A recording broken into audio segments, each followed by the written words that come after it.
আপনারা দেখছেন Assam prime news 24x7 খবর পড়ছি আমি সুস্মিতা। দুধপাতিলে গুরুচরণ বিশ্ববিদ্যালয়ের ক্যাম্পাস হলে উপকৃত হবে বৃহত্তর এলাকার ছাত্রছাত্রী। দুধপাতিলে গুরুচরণ বিশ্ববিদ্যালয়ের ক্যাম্পাস হলে উপকৃত হবে বৃহত্তর এলাকার ছাত্রছাত্রী। এই এলাকায় প্রায় 300 বিঘা সরকারি খাসের জমি রয়েছে এবং যোগাযোগ ব্যবস্থার দিক থেকেও এটি অত্যন্ত উপযোগী স্থান। সোমবার সাংবাদিকদের মুখোমুখি হয়ে কাছাড় জেলা পরিষদের চেয়ারম্যান কঙ্কন নারায়ণ সিকিদার বলেন, বিশ্ববিদ্যালয়ের নতুন ক্যাম্পাসে নির্মাণের জন্য উপযুক্ত জমি খোঁজার সময় দুধপাতিল সংলগ্ন এই বিস্তীর্ণ সরকারি জমির বিষয়টি সামনে আসে। ইতিমধ্যে বিভিন্ন প্রতিনিধি দল এলাকা পরিদর্শন করেছেন। জেলা পরিষদের সভাপতি কঙ্কন সিকদার বলেন, বিশ্ববিদ্যালয়ের জন্য জেলার বিভিন্ন স্থানে জমি পরিদর্শন করা হয়েছে। বিশ্ববিদ্যালয় কর্তৃপক্ষ একাধিক প্রতিনিধি এই এলাকায় ঘুরে দেখেছেন। তিনি জানান, এই অঞ্চলে ক্যাম্পাস হলে লক্ষ্মীপুর, উধারবন, কাঠিগড়া, বরখোলা এমনকি শ্রীভূমি জেলা থেকেও শিক্ষার্থীদের যাতায়াত সহজ হবে। এলাকার জনসংখ্যাগত ও ভৌগোলিক পরিস্থিতিও একটি বৃহৎ শিক্ষা প্রতিষ্ঠানের জন্য অনুকূল। তিনি আরো বলেন, জেলা পরিষদের পক্ষ থেকে সর্বাত্মক সহযোগিতা করা হবে এবং অভিভাবক, মন্ত্রী সহ জেলার সব বিধায়কদের কাছে এই দাবিকে সমর্থন করার আহ্বান জানান। এ ব্যাপারে রাজ্যপাল, মুখ্যমন্ত্রী, শিক্ষামন্ত্রী সহ বরাক উপত্যকার 2 মন্ত্রীর দৃষ্টি আকর্ষণ করেন তিনি। Bureau report, Assam prime news 24x7। বিগত প্রায় 1 বছর এর আগে আসামের মাননীয় মুখ্যমন্ত্রী বেশ কয়েকটা কলেজকে, মহাবিদ্যালয়কে বিশ্ববিদ্যালয়ে পরিণত, আসাম স্টেট বিশ্ববিদ্যালয়ে রূপান্তরিত করেছেন। আর আমরা খুবই আনন্দিত যে আমাদের এই অঞ্চলের শিক্ষার প্রতিষ্ঠান গুরুচরণ কলেজ অত্যন্ত পুরানো, এই গুরুচরণ কলেজে তারও স্টেট ইউনিভার্সিটিতে রূপান্তরিত করার প্রয়াস উনি করেছেন এবং সেটা ঘোষণা দিয়েছেন। ইতিমধ্যে সেই বিশ্ববিদ্যালয়ের ক্যাম্পাস স্থাপনের জন্য বিভিন্ন স্তরে বিভিন্ন ধরনের জায়গা দেখাশোনা চলছে। আর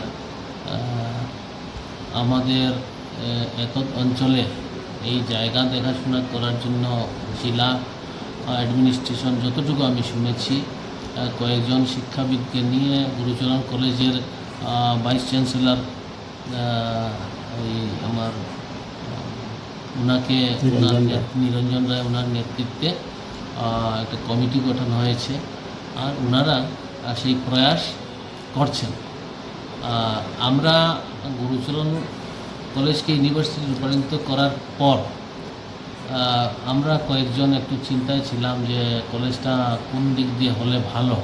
চিন্তায় ছিলাম মানে একটু মনে মনে ভাবনা ছিল যে ইউনিভার্সিটি একটা আছে, আসাম ইউনিভার্সিটি ওইদিকে, তো গুরুচরণ ইউনিভার্সিটি যদি এই দক্ষিণে এটা যদি কাছাড়ের উত্তর দিকে হয় তাহলে সুবিধা হবে। আর সেই প্রয়াসে আমরা একটু খোঁজখবর করে একটা জায়গার সন্ধান আমরা পেয়েছি। আর সেই জায়গা সম্পূর্ণ সরকারি জায়গা, প্রায় 300 বিঘার কাছাকাছি সেই জায়গা, সম্পূর্ণ দখলমুক্ত জায়গা। আর ভিজিবিলিটি হচ্ছে এই জায়গাটা শিলচর শহর থেকে ম্যাক্সিমাম 4-5 কিলোমিটারের দূরত্বে।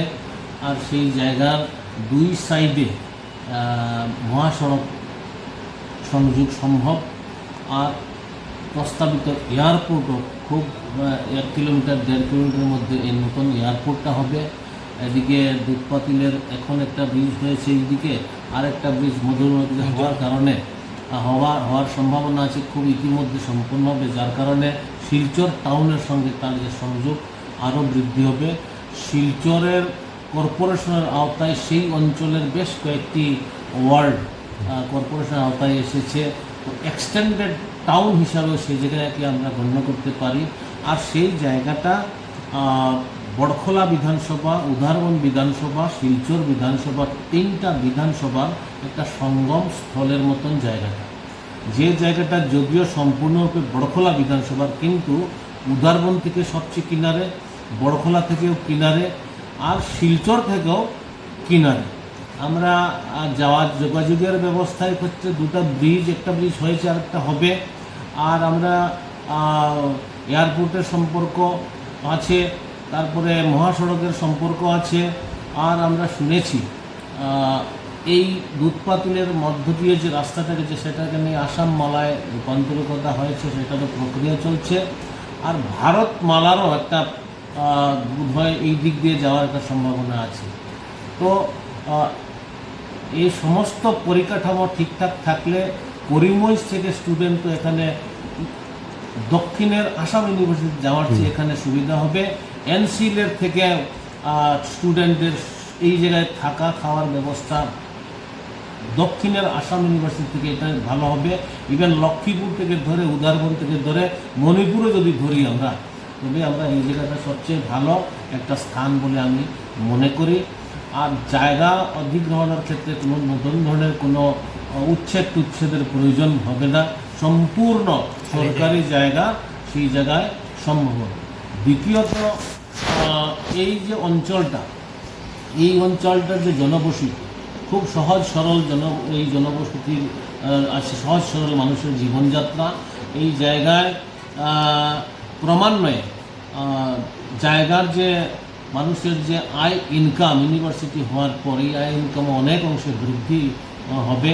শিক্ষা দীক্ষার ক্ষেত্রে সেই অঞ্চলের বাচ্চা কাচ্চারা, অনেক বাচ্চা কাচ্চারা আছে বহির রাজ্যে গিয়ে বা রাজ্যের ভিতরেও কোনো কোনো জায়গায় পড়াশোনার সুযোগ থাকলেও করতে পারে না, আর্থিক দুরবস্থার জন্য তো এটা সম্ভব হয় না।